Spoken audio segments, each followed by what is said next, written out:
in your marriage and your with your children. Like these are things that you're building something strong, and it's the way that you become immovable, Yeah.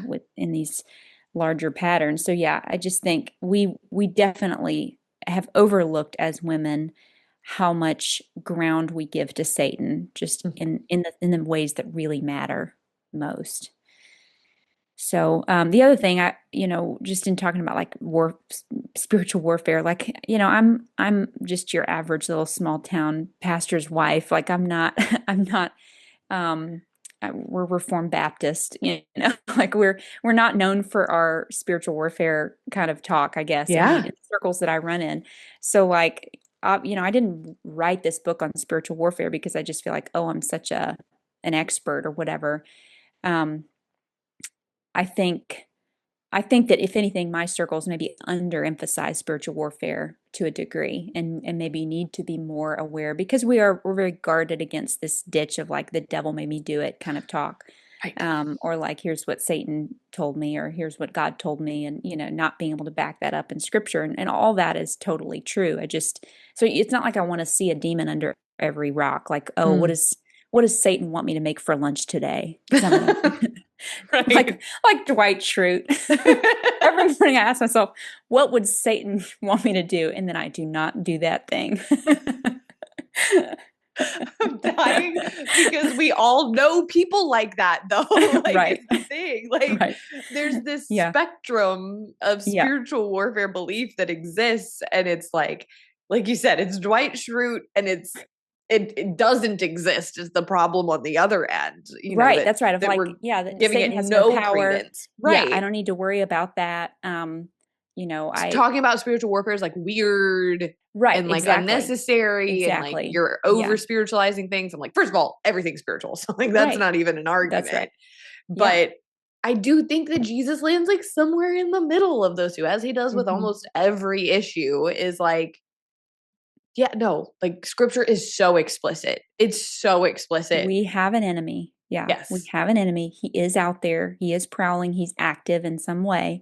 So that begs the question, okay, well, what is he doing? And what does spiritual warfare look like for me in my setting? Thank goodness for Angel Studios. It can feel really intimidating to find good things for your kids to watch, movies in theaters to take them to see. Angel is out here helping a parent out. Their newest movie that is out in theaters is called Sketch.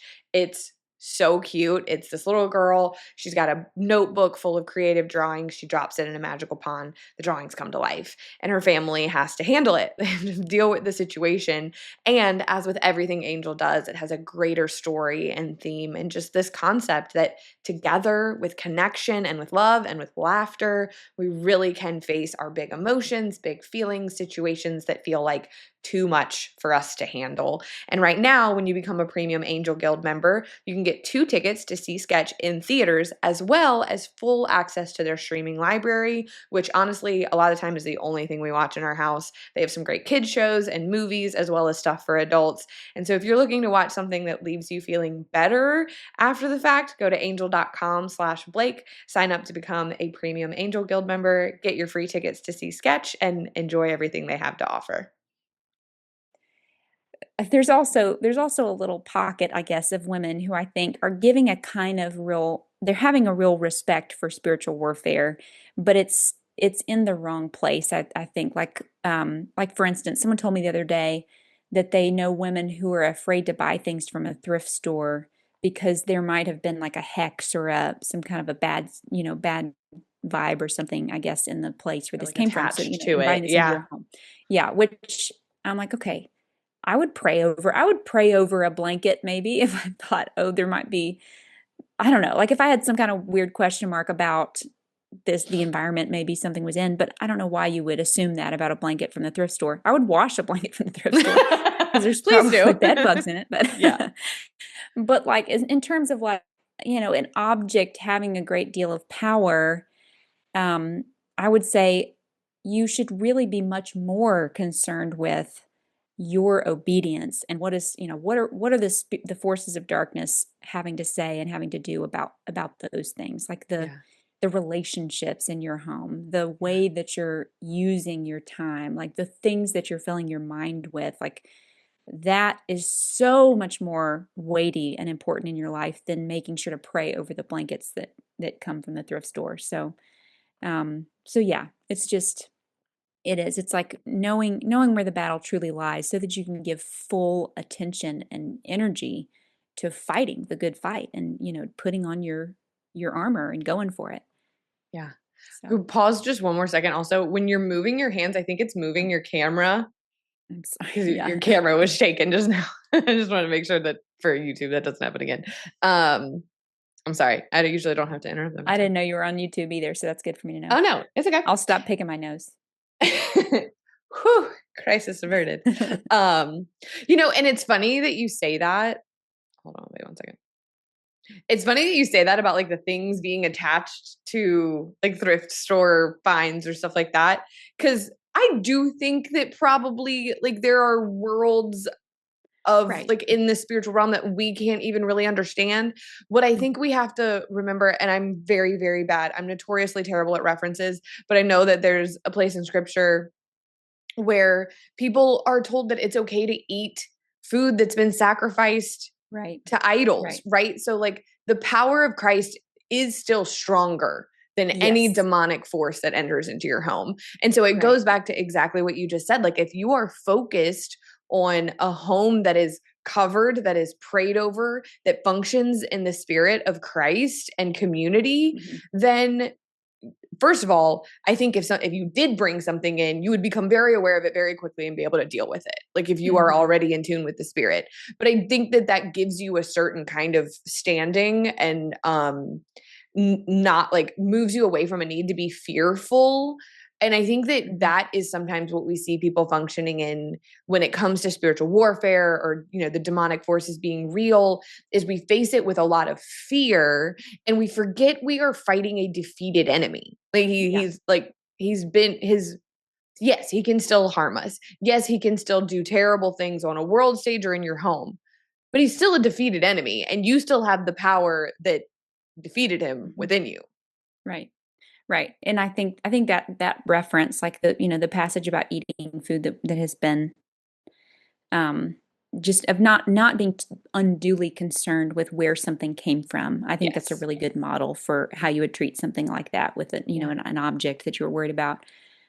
Is that seems to be the cue that we get from scripture is like if you see the enemy and you see that he's something weird is going on, like go ahead, pray over it. Like if someone's do the exorcism or whatever, like do the thing Yeah. if it's clearly in front of you there, but don't be overly concerned with like what if I don't know about it and it's interfering with my life. Like if you're being tempted to sin or tempted to omit a duty that you have, like whether it's Satan or not, you know what the answer is. The answer is to look to the Lord, to pray and to obey. Like Yeah. that's what the answer is. So it also, I think, is not necessarily that important to constantly be asking yourself, like, am I being tempted by Satan right now? Or is it just the flesh? Or, what's going on? Um, that being said, like, I've definitely seen patterns before that I thought, oh, wow, I wonder if that is just a spiritual warfare thing. Mm. Like we have a Wednesday night prayer meeting at our church every week. And when I first became a Christian, moved out here, and I kind of referenced this in the book, like this is how I learned to pray was just with these women who had been praying together for all these years, meeting in the church. And I was scared to go every week. I didn't want to go. I hated going. I felt like I was going to sound stupid, praying with other women. And every Wednesday afternoon, I feel like I would get just like lethargic and tired and just have all kinds of like mechanical reasons why I didn't want to go to the Wednesday night prayer meeting. And I don't remember experiencing that even on a Sunday morning, but there was a point where I was like, oh, I Mm. wonder if this is what people talk about when they talk about like, spiritual warfare of just something being made more difficult or feeling more difficult and maybe it was just my flesh and I didn't want to go, but there was a point where I was like, okay, you don't need to listen or heed those discouragements. You just need to go. Like you obviously need to be there every week. So Right. just do it. Yeah. Did you have any of that with writing the book? Because I think Yeah. sometimes, so like I'm in process on working on something that talks about like demons and old gods and new days and stuff like that. And Yeah. my prayer has pretty consistently been like, all right, God, just like protect me. Mm-hmm. Because I'm Yeah. messing with forces that don't want to be messed with, and I'm going to bring people's eyes to something that Right. the enemy doesn't want his schemes unveiled. And so you are kind Right. of opening yourself up to Yeah. something, you know? Right. Yeah, I would say yes. But I've noticed that honestly with all of the writing I've ever done. Like I have Yeah, always right. noticed that like I wrote an article on parenting one time and immediately some of the things that I wrote about parenting seemed to resurge and become an issue again when they hadn't been. Or Mhm. like a book about food and eating disorder stuff. And it's like, oh wow, this is a bigger struggle than it's been in a few years, you know. Yeah. And so I don't know that I'm sure it being about demons specifically or whatever, like I've had to definitely pray just that kind of protection. But I think it's mainly been like whenever I write about anything, I feel like Satan wants me to be a hypocrite about it immediately. Feel So like a that's where hypocrite. to feel like a hypocrite, but also to actually be a hypocrite. Like it Yeah. feels like the temptations to sin in the exact way that I just wrote about are stronger when I write about it. So that's something that I always have. I feel like I always have in my mind. And of course with this book, it's like 30 different things. It's all over the place as far as like what the book is about. So feel like the opportunities for hypocrisy are, you know, rife. Yeah. So, I yeah. literally posted some stories yesterday morning about conviction. I posted some Hmm. Instagram stories, and like they were so genuine, Tilly. Like Hmm. actually God has taught me so much about conviction, and it's not that he's mad at you, it's that he's, being a good father and he's guiding you. And then I spiraled out that afternoon of Yeah. in guilt and shame. I've messed this up. I can't do Hmm. anything right. And literally Hmm. my husband was like, dude, like, do you see it? Do you need me to connect the lines for you? That it Hmm. also really didn't help. Just this is an unnecessary side note, but I went outside to touch grass because that regulates me. And I literally stood in a pile of ants. And so it just felt like one thing after the other. And I'm not trying to say that the devil put ants on my feet, but it just Ants really in your didn't pants. help. That's funny.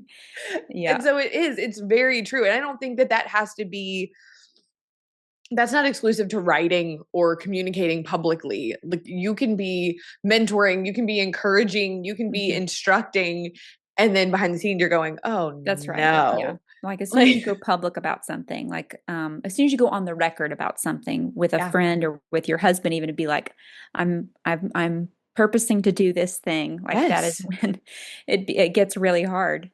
Which is why sometimes I will avoid making a statement about something that I'm trying to do or change, just to get sort of some momentum underway before I Yeah. start. I don't know. Yeah. But I think this is important to say at this juncture, like your little story about the ants kind of reminded me of it. Like if we're going to be aware of the fact that Satan is active and he's doing these things, it is really important that we continually also grow our awareness of what God is doing on this micro level.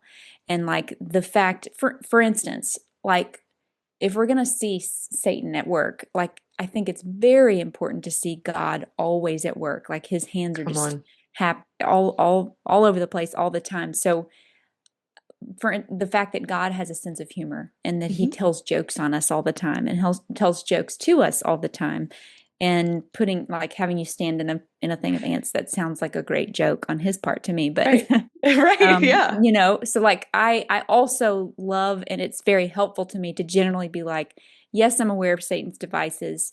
I am more aware and more Yes. consistently aware of what is the Lord doing, or even just what would he have me do? Because Hmm. sometimes it's like you don't know what he's doing, but you know at least what he's asking you to do in this moment is to go Yeah. spank the toddler again. Like that's what Yeah. he's asking you to do right now. But he's telling you a lot of jokes along the way and giving you a lot of opportunity for enjoyment and gratitude. And that's what he's doing. Like that's what Yeah. he's doing. Yeah. So if Satan is active, God is super active. Right. Yes, I think He's that is over and above beyond what so we can important. imagine. Yeah. Yes, I think that is so important because Mhm. I think this conversation of seeing the enemy at work in your life is vital because there are so many people who don't, that just Mhm. discount it, that think Yeah. that life just keeps lifing and all of these things are, like I think people forget that they're susceptible to temptation and Mhm. and And shame. and Yeah, I do shame think, and yeah, all of like, these tools of the yeah. isolation, Mhm. all of those tools of Yeah. the enemy. Yeah. But I do think that when you grow in your desire and your ability to keep your eyes on Jesus and see all the ways that he's working, this almost comes with it. It's like a package deal because then Jesus is the one going, "Oh, that wasn't me. Did Mhm. that sound like me? That wasn't me. Who was Mhm. that?" And then you Mhm. can become like when Yeah. you're becoming more aware of the spiritual realm, that's where the enemy functions and Right. exists. You're going to spot him too. Right. And the way that you tell the difference, of course, is scripture. Like Right. scripture is what we are feeding on to the point that we can start to hear the difference between what is his voice and what is another voice. And that is the only thing that could give you confidence, really, Yeah. in what you're hearing. Yeah. No, So it's that's not like good. you're out there just blind, like, oh, what voice is that? What does that sound like? Yeah. You have a rubric that you're holding all those things up to, and you start to learn the voice that way. Yes. Yes. 100%. And one of the things that I really love, we've kind of touched on this, but I want to dig into it a little bit more, is that Screwtape and My Dear Hemlock frame temptation as these like ordinary things. Like we kind of talked about like Mhm. nagging your husband or being super Yeah, critical or thinking you married down right. or anger or laziness or screens or gratitude. And Mhm. and my husband said something when he was listening to Screwtape. He was like, "It's a reminder that the enemy isn't really very creative. He's just consistent. Hmm. Yeah. That like the same things have been thrown at man since the garden." My friend sent me something the other day and I was like, read that again and then go read Genesis. This is literally the lie in the garden that Hmm. you're struggling with believing. Like, did God really say?" That Mm. was what she was struggling with. Yeah. And that like it's these day-to-day things that man has experienced since the beginning of time. And when you are actually looking at it as what it is, then you can like not be on the defensive, you can go on the offensive Yeah. Right. and fight Yeah. against it and not just be like, "Oh, like all these things are happening to me." Right. Yeah, and just to see that, like, they're trying this it is the same lies over and over again, and they try them on us because we're new here, we Mhm. haven't been around that long, Yeah. and they have, but, um and I think Lewis did that was one of the really noticeable things about Screwtape was that he didn't try to address big movements and wars and things like that, Yeah. which would have dated his book for one thing, but would also have felt like he was using it kind of in a lazy way to Mhm. soapbox, basically, and instead he used the voice to talk about just the human heart, Yeah. basically, Yeah. just the One of the real. things that I see in both is just that your attention span is a battlefield. Mm, And I wanted to talk about that because that's been a big thing for me, like in my personal life. And I love in My Dear Hemlock, you called screens, was it pocket mirrors? Is yeah, that what you called the them? phones, yeah. Yes. Let's talk about that a little bit because it's always uncomfortable because you're probably listening to this on your phone. But Yeah. Yeah. how did you like thread that into the book? Yeah, I mean, I just thought this is a huge deal, and it's a huge deal. Moms my age, basically, and younger, are in the middle of an experiment that is not going well, but it's the experiment of like, what is it like when you have a whole generation of mothers trying to be mothers while also addicted to a screen? Mhm. And it's an addiction that they carry around with them everywhere, and that is, more or less respectable. And and I don't think it's gone well, and I think it's a difficulty and a struggle, um, that our parents' generation can't even really imagine, honestly. But yeah, so the pocket mirror thing, like I think Tony Reinke had the book 10 Ways Your Phone is Changing You, and I think the idea of the phone being a mirror, a kind of a mirror, may have been a crib from that book, but the idea that like a phone is going to reflect back to you what you're interested in. It's going to reflect back to you your tastes. It's showing you pictures of things that it already knows that you like. It's showing you opinions that kind of make you feel good about yourself and your opinions. And it's giving you like quantifiable measurements of other people's affection in the in likes and views and comments. So it's just a mirror. And if we were walking around in public with like an actual pocket mirror, just looking at it all day long, it would be embarrassing. Sorry, I'm bang.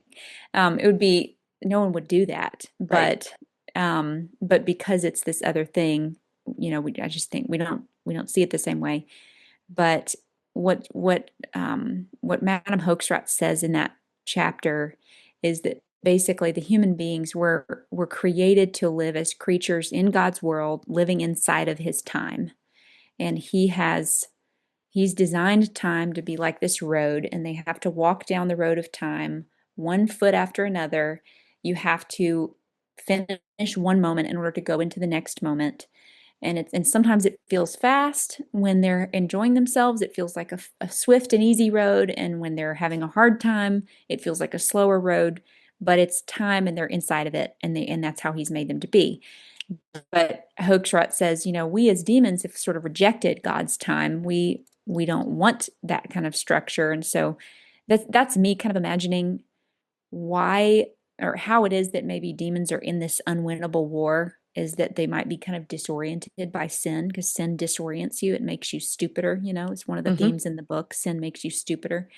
And so what could be stupider than, you know, Satan and his angels there, because they're so much in rebellion that they may be very disoriented. That's also my experience of being in like an addiction cycle before, where you're so disoriented by the addiction cycle itself and how much you want to just get to the next hit, but it feels like it's been forever. So you'll talk to people about like something that happened 2 weeks ago as if it was a totally different you, when it's, Hmm. it was 2 weeks ago. It's just disorientation. And I just imagine that that could be the experience of the demons. I don't know. It's just, me messing Yeah. around with it. But the point of that being that Hoaxrat is saying a human being with a phone addiction is being invited to basically have their feet lift up off the road of time and just kind of float down the road and land softly. They don't even know how much time has passed, but time is being stolen from them. Yeah. And if I know that technology has been used in a lot of ways by the forces of darkness. I know that, the porn industry is one example. Like there are all kinds of horrible things that have come, and good things, but the demon is saying like our greatest victory here is the victory over time in ordinary Mm. people's lives. Like that's the greatest victory, because they are having huge chunks of their life stolen away from anything that is good or true or beautiful, and they're giving that away without even knowing that they're doing it. Yeah. And basically, and there's this amazing quote from Screwtape that I pulled out and read to someone recently that was like, this sounds like a phone life. It's amazing. Like it's uncanny. He says like, we can bring humans to the end of a wasted life, or we can, um, basically like they'll waste time doing things they don't even like. So Mm. he will come to the end of his life and realize that he spent his whole life doing neither what he ought to have been doing or what he liked. Yeah. He was just wasting time, Yeah. Yeah. So, I mean, I think that anybody that has social media in any capacity, because I think our phones can be addictive in their own way, but the social media aspect really yeah. puts it on steroids. And I Mhm. remind people all the time, because I have this conversation often, because my job is a content creator. Literally, my Right. job is to be Right. on my phone, and I have to have like my social media and phone boundaries are so insane to Mhm. someone like on the outside looking in. I am consistently like in our group of friends, the one without my phone. Like somebody be Yeah. like, "Can you look that up?" And I'm like, "Nope, I don't even have it." Right. Like it Right. it Yeah. is somewhere else Yeah. because it was built to be addictive. Like these Right. platforms were built to do exactly what you just said, to give you Yeah. the illusion of time, to give you the illusion of connection. And I don't even want to say that because I've met some of my favorite people on social media and they have become like Mhm. real life, and there is good in all of it. And I've especially this last year really started running my platform in a way where like I just may not show up for a couple days, and that's because I'm Mhm. busy living my real life and I'm going to take Yeah. every weekend off. And I also am going to consistently encourage the people that follow me and listen to me to put it away. And Mhm. I had someone that kind of like works internally be like, when you say that, you're like your numbers might go down. I was like, I do not care. Like I do not want to lead people in a way where they think they have to constantly be checking my platform. I love being gone and people Right. being like, "Oh, like she's not here, so I guess I'll Right. just put my phone away." You know what I Yeah, mean? right. Like, not that I think that people only show up for my content at all, but my hope is when I take those times off that if I'm not there, then like I don't want you to be here either. Like go do something, And Mhm. so, Yeah. but acknowledging that this was the people that built these platforms built them to be addictive because that's Mhm. just good business strategy. And then I do think that the enemy has come in and he has doubled down and he has given ground or taken ground. And I Mhm. think that good and light does the same, right? Like I don't think I'm also not extreme enough that I think every Christian ever should not have social media, right? Because then it's going to be a wasteland, Right. there are people that are living their lives on there that the hope is that we can get to them, right? That we Mhm. can be a Right. light on a hill, but that requires such an incredible amount of self-control on the part of the Right, and just Christian. clarity of purpose, like you Yes. being a content creator is such a very specific set of struggles, I'm sure, but also of what the struggles might be, I think are different than if you're just kind of a consumer or even just like Yeah. a mom who's like posting, videos of her kids all day. Yeah. That like yeah, you have to have a very clear purpose. I've had this conversation with my I have a podcast called Home Fires. And my co-host is another writer, Abigail Dodds, and she has a Twitter or an X account. Yeah. She has an Instagram account, and she's had a really that's how I found her actually. That's how I even knew that she existed. It's like Right. we wouldn't be working together if it weren't for that. But she's always had like a very clear mission that I feel like this is what she is there to do. Like this is what I have to say. This is what I'm here to say. And it feels very defined to me, honestly, Mhm. like what she's doing. I never felt that way. Like I never got a handle on what am I doing here on Instagram? Yeah. Like what is my mission? And I could never disentangle my time on there from just I want people to think my family's great and think I'm awesome. I just couldn't Yeah. ever have another mission than that. So I just determined like this is not my place to be. Like it's not my Yeah. mission field. And also my kids were real small and something about like Instagram stories, which happened around that time. That dates me, I know, but that was when Instagram stories was like the primary thing that really hooked me and got me and Yeah. stole time from me was this thing that felt like it wasn't a permanent thing, but it was something I needed to kind of add to all day long. And you could see not just who commented, but who saw it. Yeah. And that was so addictive for me personally that I found myself being a like just constantly being the journalist of my kid's life, Yeah. out into the world. Like, this is what we're doing today. This is what we ate for lunch. This is where we went to the park or whatever. And I was an actual journalist in a former life. So it was easy for me to see the similarity there and to see how hard it is when you are a journalist and you show up to cover something. You show up and you are not really part of the thing that's happening. Mm. You have to be separate from the thing that's happening. Like if you show up to take pictures of an event, you're not having fun at the event. Right. You're there to take pictures. You're Um, working. you're working, and also you're even supposed to be kind of somehow distant from the event because you're this, you're this outsider who's reporting. So I began to see like that is the way it is with an Instagram covered story life. is that you have become a journalist in your own life, which means you have actually stepped out of your own life in order to Yeah. report on it.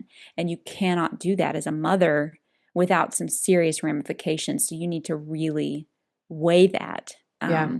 in deciding whether to have that account. So yeah, so Yeah. that was what the process looked like for me. Yeah, and I get that. I think something that I've seen as someone that is still like in it, because Yeah. that really did become like a phenomenon of Hmm. people and mothers documenting, like it was almost like these little mini reality TV shows is Right. Yeah. what I would say. And there are definitely accounts that like still do that, but I've seen this move. It's because Instagram stories are such a phenomenon. They really are like the weirdest thing. I love them, but they're also so weird. But people moving away from that and into like later documenting, like Oh. documenting in real time and then like uploading later, or using it as a place of like a different kind of community and Mm. connection and sharing. Sometimes having harder conversations than you want to have like in a whole comment section dialogue. Like sometimes it's easier to just like hash those things out in stories. And I made the decision years ago that I don't even share my kids. Like I don't, my Mm. kids' faces aren't shown. Every once in a while I'll share, like we also homeschool. And so I'll share things about like more like in like depth about like Mhm. motherhood or Mhm. homeschooling or marriage. But Right. when I moved away from it being, and because you just described it so perfectly, when I moved away from it being this documentation, like wanting people to see things in real time, and it just kind Mhm. of became another avenue to share outside of the fact. Now it's Mhm. honestly like it's my Mhm. favorite medium to create Hmm. on. Mm. It's But almost like you're again, using it as like short form blogging. I told my husband last night, I feel like I do mini podcasts. Like I do Yeah. these like little mini Yeah. podcasts a couple days a week Right. where I'll get on there, I'll set my little tripod up and we'll just yap. Mhm. And it's, not all the production of it's very like raw and, just Yeah. connection. But Yeah. I think that just goes to show though that you have to be aware of what God wants from you in this season Right. and what he's inviting you to and what your capacity is. I literally did a little mini podcast about this last week because Mhm. I used to do a lot of not like in real time political coverage Mhm. because my husband worked from home and he helped me homeschool and he's a freaking unicorn Mhm. that does everything and is so wonderful and helpful.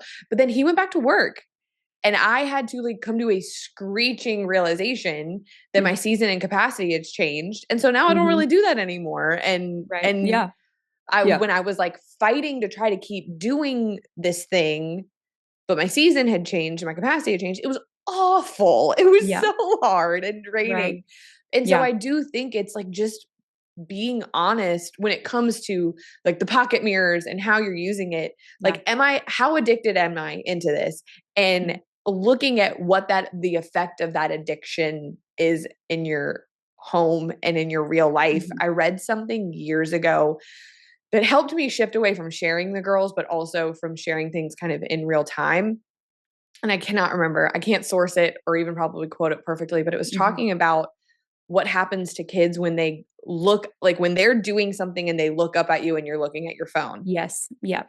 and that how much you miss, like Yep. how many Yep. little moments and opportunities for connection. And I'm not talking like a whole, sit down talk. I'm talking like, It's just oh, presence. look what you Yeah. did. Right. Yeah, It's look just at those presence. Legos. Yeah. Yes, just Yeah. presence. That was huge for me. And I was like, Mhm. how often and my kids at the time were much younger than they are now. How often are my kids looking up to just like see what I'm doing and if I'm seeing them doing something and I don't even see them look at me because I'm looking at my phone. That was That's like right. Yeah.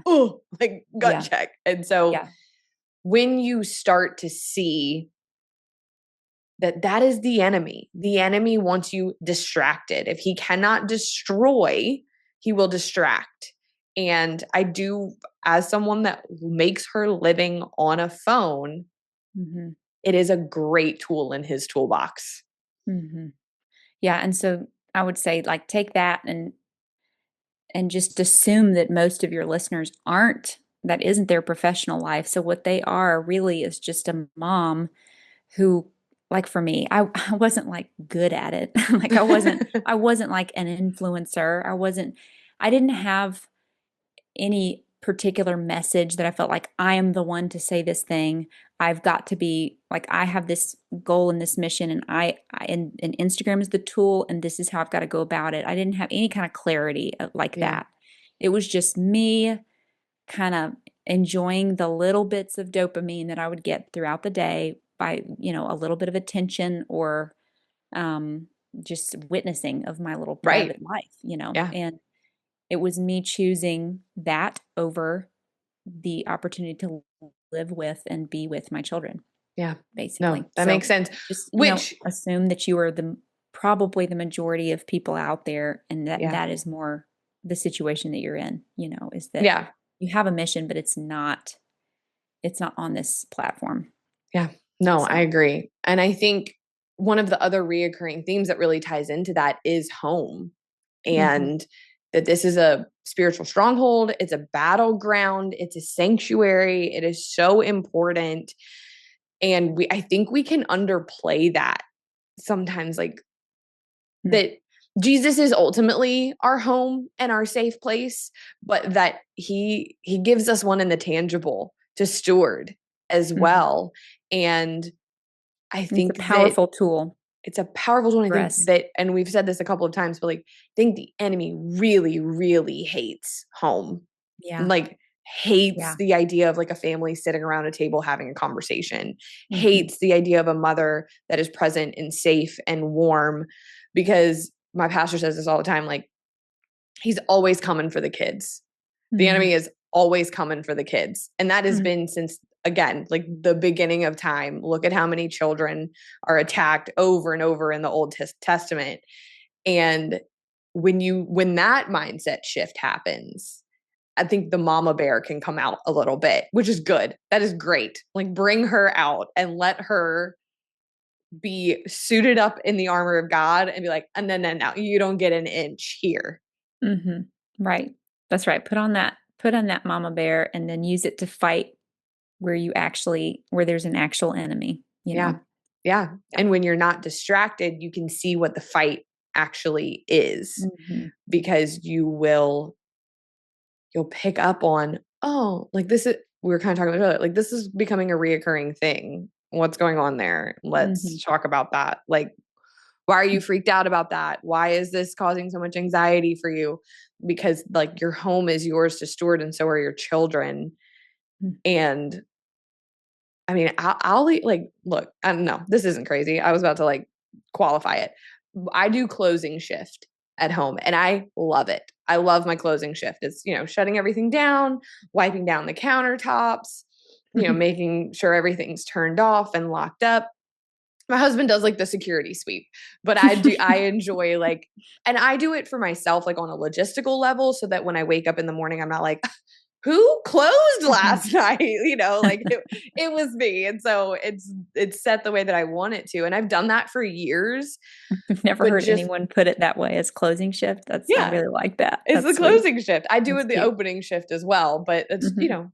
The I don't know. closing shift makes the opening shift a whole heck of a lot easier and more Opening pleasant, shift huh? is fun. Opening shift Mhm. is like opening curtains, turning on lamps, Yes, lighting a candle. walking into a clean kitchen. Yes, it's opening shift is setting the vibe. Mhm, Closing shift is a little bit more of like the heavy lifting in order to like set the precedent for the next day. But I would always like just listen to music or listen to a book. Usually my like husband goes and showers because I love him to death, but like, go do your thing. I'm going to do my thing for a little while. uh-huh, And I started praying like over what I was touching at that time. So like if I'm mm, in the kitchen, I'm like, Lord, I pray over the conversations that are going to have happen in here tomorrow. And I pray over my attitude, because I don't know about you, sometimes my attitude can be really bad in the kitchen. I don't like to cook. I wish I did. That's just not the mantle that I carry. And so be like, give me gratitude that I have food to feed my family and that I'm here and that I have the time. And then now like I like walk down the hall and I touch the girls' doors and I pray over them, and I touch the back door, like I'm making sure it's locked, but I touch that and I like ask for, like who walks in and out, like that they would be blessed and that nothing would come in that isn't, in agreement with Christ. it has made such a difference in our home. And Mm, I can't, I reject the idea that that's just like my perception. Like, oh mm, yeah, like you're praying. So, no, like prayer works. And if I'm praying all of these things over my family, like God's going to come into agreement with that and he's going to honor that. mm, And then but it has also shifted just like my heart and perspective of like, this is my house. This is my house. This is God's mm, house. mm. And like, I'm going to steward it, even if it looks like, grabbing a little bottle of oil and doing some anointing sometimes if that's necessary. Mm. That's sweet. Yeah. So yeah, seeing that place as like a domain that's been given to you that you Yeah. have responsibility for, and how you serve people in that space really matters on a cosmic level. Love And that. that's the kind of clarity that we need as women, is to Yeah. understand that. Yeah. I agree. Mhm. And then, so the last thing that I pulled that I really loved that is in both Screwtape and in My Dear Hemlock is confession, Yeah. and how that's this like really vital part of human existence. And what I love about how your book frames it is that, like, if it is done correctly, it is not just a private act, it is the severing of footholds, Yeah. Right. that it is a dominating power. And if you've ever experienced confession after a royal mess up, Mhm. especially confession that is met with grace and with love and forgiveness, I have Mhm. personally experienced strongholds that I've carried since childhood falling Mhm. off Mm. because of confession and Right. forgiveness Right. Yeah. and the depths of grace. And it's also the hardest thing that you could possibly do, right? Like It is very I can difficult. Yeah. I can like feel the in my body of like what it's like to go to somebody and be like, I did this thing and I've confessed it to God, but now I got to confess it to you. Mhm. But we that can't make us not do it because it is so Right. powerful. Yes. Yeah. So Hoaxstrut talks about it and says like this is the way we confession can unlock cages around human hearts. Like this is Yes. something we can use to get them completely alone and isolated, and we don't know exactly how it works, but by some secret mechanism, the God uses this to free the humans, So you really want to interrupt this process at any point. And then she goes through like how kind of the reason why you might avoid confession is different depending on if it's like the everyday sins against your husband and your kids and your friends, like the kind of small things, or the big secret things. The small things you might avoid confessing them because they feel too little. Like Mhm. this is not that big of a deal, and we're going to do this again probably, so we can't have a big conversation about it every time. But I think it's really important to see in our in our relationships, especially at home, but just any relationships that we're close to the person. Confession is a normal part of a relationship. Like you should be able to go to someone, and you should assume that you're going to go to someone at times and apologize for something. Yeah. Um, it would be like, and assuming that you're never going to have to do that would be like saying, I'm going to be baking a cake in my kitchen every day, and I'm never going to get any flour on the counter, Yeah. and my counter's going to be clean. And it's like, no, you cannot I've never baked one time without getting some flour on the counter. Yeah. It's always going to get on there. So the only way to have a clean counter is by wiping it every day. So that's like your relationships are like that. The only way to keep a clear air between you and your husband, instead of these crusted over years of small sins against each other, just Mhm. rudenesses and unkind words, that level of thing is the kind of thing you apologize for and you Yeah. confess and say, I'm sorry, will you forgive me? Like Yeah. it does rise to that level. Because when you name sin, you dignify the other person, you dignify yourself, and you let them know this was a sin. I'm naming it as a sin. And so next time I sin in this way, we're both going to know Yeah. that we've already Yeah. named this. We've already tagged this one. And so yes, this is something we deal with in our relationship. And hopefully over years, it's also something we do less. And the confession Right. helps with that too. Like it actually changes your habits. Right. But don't be surprised when you have to do it again. Like that is built in. Assume that. Don't be Yes. surprised by that. And then when it comes to like the deeps, the secret kind of life, kind of stronghold types of sins, eating disorders and sexual sin and that, those kinds of things, like it truly is a key that unlocks the cage. Because if you don't throw some light on that thing, you are alone in the dark.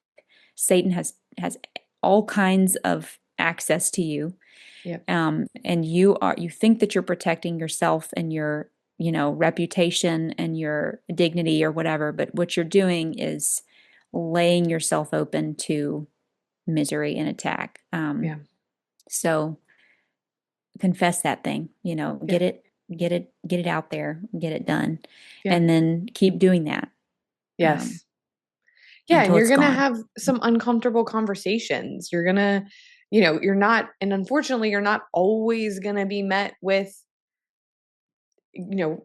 full and complete forgiveness from another person, right? Like not Right, everyone right. is at that point where, which I think it is why it's really vital and why the kind of blueprint we see for this in scripture is to like confess to God first and get Yes, right. very clear that it was forgiven before you did it, that this Mhm, is why he sent his son, and that this hurt the heart of the father, and that matters, and also evaluate the natural consequences, because living in secret with stuff like that eats your soul, and it makes it mhm, a lot harder to run on mission, and it makes it incredibly difficult to be transparent and honest. And also I think it's like the perfect recipe for imposter syndrome, which we can already mm, struggle with. We were kind of talking earlier about being a hypocrite or feeling like a hypocrite when you are keeping something, and it doesn't even have to be something repetitive. You are keeping mhm. something in the dark, you are Yeah, always going to feel like a liar, right. because you are, Because you because you are, are one. right. That's right. And And imposter syndrome because of hypocrisy. exactly. And so I like, as someone that's walked through this to a degree, like get with God on it first and Hmm. let him kind of like, cuz you're going to feel very beaten up and you're going to feel like very raw, and I don't know that go like you're going to have to go to people or person or whatever it is. Like cuz sometimes it's not something that you've done to someone, but your choices Right. have impacted them, right? Hmm. Like you Yeah, were talking about like an eating disorder or something like right. that. Like you're not Yeah. doing, you're hurting yourself, but you are by proxy hurting other people. Hmm. And you're going to come to them raw. And this is like one of the most vulnerable, laid out things that you can do. But when you've kind of bulwarked yourself with the confidence of Christ and how he sees you and the work he's already done, then you are a little bit more prepared to take whatever comes your way, and the hope is Hmm. that you've surrounded yourself with understanding, loving people that will extend Yeah. forgiveness, but that's not always the case, and that can be Yeah. incredibly difficult. I have had Yeah. confession rejected, Huh.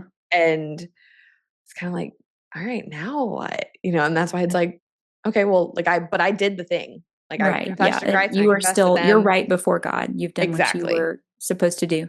Yeah. That's something else she said in those, I think, two letters is like, we also, Hemlock, we want to encourage them to either confess to God, but not a person, or a person, but not God. So like, assume, confessing to a person, but not God is basically you saying there's no vertical element to this. I didn't, not understanding that you did sin against him, I guess. And just not getting the fact that this was a sin. So you just turn it into this like therapy session where you just go tell a person to feel better. Yeah. And then confessing to God, but not a person, is you hiding in the dark. Like that's Right. just you saying, I don't really get the fact that God's having seen me do this thing is the most naked I could ever be about this sin.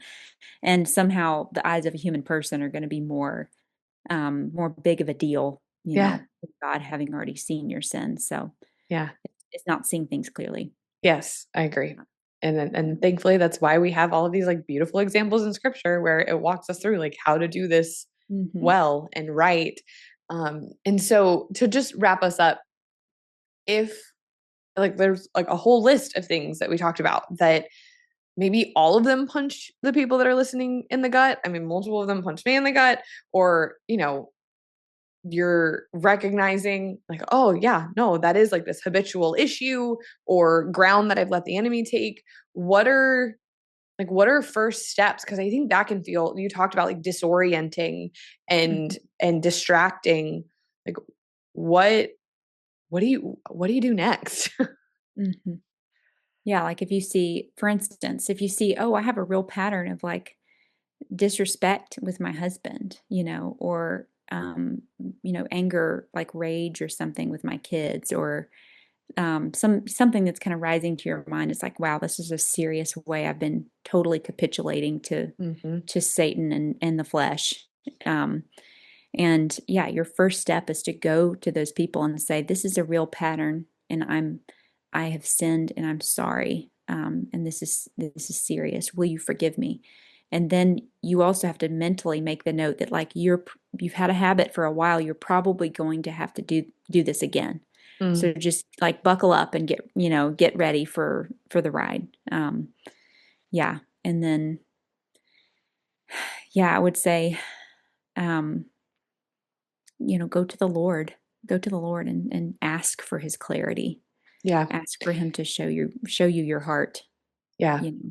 And I think I would add to that, if you have someone, whether it's your husband or a friend that you like, that you trust, that knows you, that sees you, Mhm, accountability is incredibly powerful. And it's just mhm, one more way that we pull things that we have been leaving in the dark out into the light.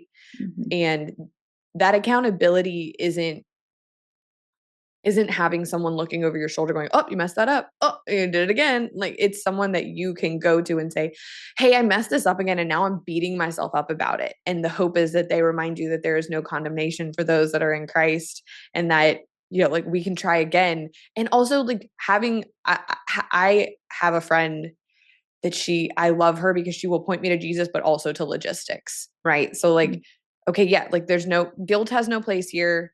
That is a tool of the enemy. Conviction is good and important and necessary. But now what are you going to do it differently tomorrow? mhm. What, how, like, what are we going to put into place? What Yeah, verse are you going to memorize? What habit are you going to begin stacking? Because I think sometimes when you are really stuck in some kind of habitual sin or spiritual stronghold, yes, like the Lord's going to reveal to you how, like there is no temptation that exceeds his ability to get us out of it. And he will, but sometimes he's going to use other people. Like he's going to use right, wise right. and wonderful people in your life around you to point out your blind spots, and also to maybe give you a plan of action that you could have never formulated. And so Right. Yeah. it can be really hard and humbling to like, okay, I had to confess I had to recognize. So you have to like deal with this thing as a thing. Then I had to talk Yeah. to God about it. Then I had to confess it to somebody else. And now I got to bring somebody else into it and like ask for accountability. Yes, Mhm. that is life. And if you want to keep moving forward and stop letting this thing have power, you're gonna have to invite some people into it, most likely. Mhm. That's great. Yeah. Yeah. It's a good word. Well, if you're not in the online space, so I'm not going to do my normal like tell people where to like keep up with you. I don't. Do you have Well, like a website, we newsletter? Where can people connect our with the you? Home Virus podcast has an Instagram Yes, account. perfect. And yeah, you can listen to the audiobook of Hemlock if you're not a reader or whatever. I don't know. Yeah, I have to read the audiobook, so it's me not being John Cleese. I'm sure it's great But though. yeah. Yeah, Yep. So, yep, that's about it. awesome. Thank you. This was a great conversation. I really love what you've done here. I think I really think it's an incredible resource for the women of our time. And I didn't get to finish it. I read most of it. I love C.S. Lewis so much, but sometimes he can be a bit of a difficult read. And so if you're like, oh, C.S. Lewis, and it like really intimidates me, you're a beautiful writer, but easier to read. Thank you. Thank you.